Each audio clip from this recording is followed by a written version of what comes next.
Welcome to Political Personalities with Skye, City and State Florida edition. And this is the first time that I'm on this show with a fellow Skye. We are with Skye Beard, the Executive Director of No Kid Hungry Florida. So let's get to know this Skye a little bit. Skye.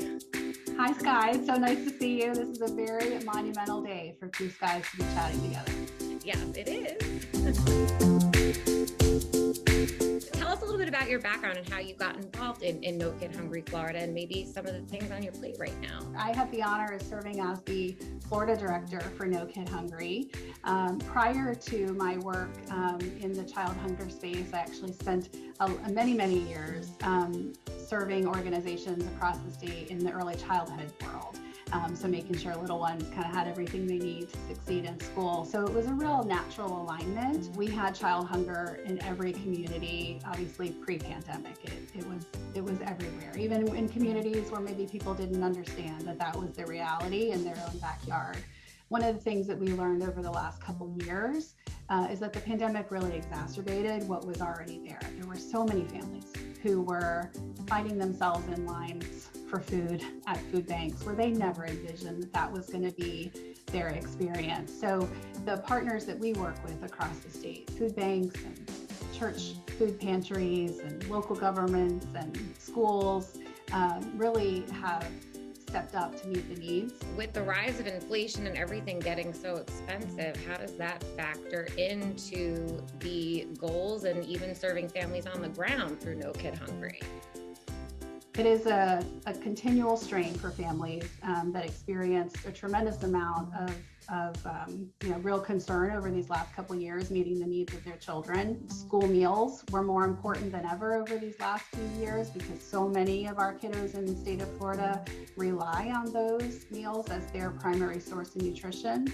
We are looking now at 1 in 6 children in our state are living in homes that are considered food insecure. That looks different for all kinds of families. Sometimes that's having to make really difficult decisions about who in the household is going to have a meal that evening. Sometimes it's decisions about, am I going to put gas in the car or am I going to make a run to the grocery store for the day? A lot of our work is evaluating what's working and what's not working. And the things that are not working are often driven by policies. We were really honored to work hand in hand with Representative Trabolsi and Senator Ana Maria Rodriguez last session. They were huge champions and supporters of a bill that we put forth that would have increased access in the school breakfast program to allow all children to have a breakfast for free at no cost. And though the bill wasn't successful, we had some really great conversations with many policymakers across the state who were very supportive of increasing access to school breakfast. And we hope to have continued conversations this next session.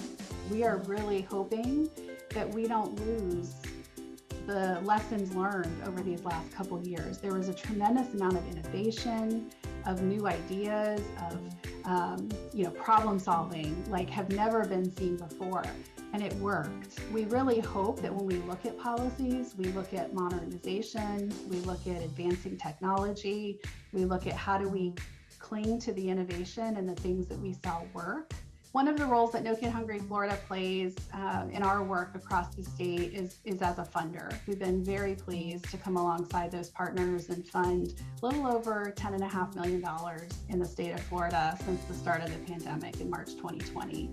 And we have funded everything from the purchase of food to equipment and vehicles and staff and supplies, really anything that was going to better connect kids and families to food that they needed. Are there ways the public can get involved in your efforts? The issue of awareness has just become much more top of mind for so many people.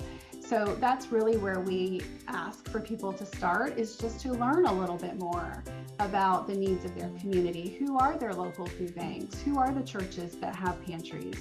How can you get involved in a very real way so that there's a better understanding of the needs of your community? Thank you, Skye, for joining me, Skye, on Political Personalities with Skye, the City and State Florida edition, and learning about you and No Kid Hungry Florida.